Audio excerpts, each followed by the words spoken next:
Did you know that sound vibrations can make water move? That's what causes tsunamis. They can also travel through air. That's why you can hear me. And through metal. But did you know that sound vibrations can travel through an electric wire, changing into impulses at different frequencies and coming out the other side as human sound? Hello, my name is Alexander Graham Bell. I'm the inventor of the telephone. This is my story. I was born in Edinburgh, Scotland. My brother, father, and grandfather were all involved in speech and sound. It was no surprise that at an early age, I experimented with the vocal cords of my pet dog, Tro.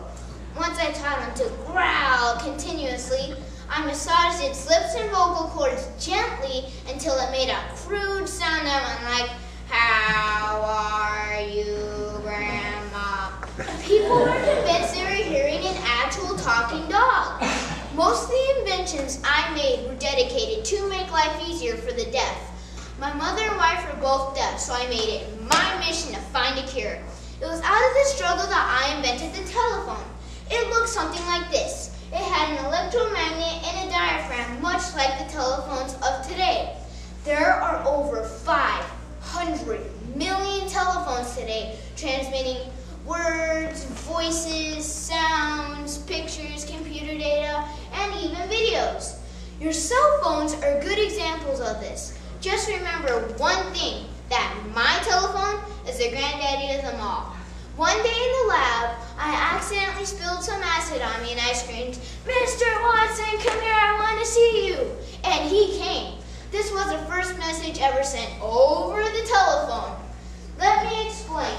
I have a coil of wire here, and if I put a magnet into it, it becomes an electromagnet. If I move the magnet up and down slowly, it gives off electricity. Over here I have a diaphragm. If you get the tuning fork close enough to the diaphragm, you can hear the sound vibrations. Over here I have a model of a telephone. If I shout into the diaphragm, "Hello, hello, hello," the sound vibrations travel up the strip of metal to the magnet, making it move up and down, creating the message. Now since the message had nowhere to go, I decided to make another telephone in a different room and hook it up with one wire. Now since you couldn't hear or talk into anything out of it, I decided to add a horn to each of the diaphragms. One to talk into and one to listen out of. Since I knew I could do better, I went for it. I decided to combine both telephones into one unit and make the horns much smaller so I could receive and connect at the exact same time. After creating the telephone, I continued experimenting and inventing, and I never had an unsuccessful or unused invention. My curiosity, patience, personality, and problem solving gave the world a whole new way to communicate with an invention that changed the world.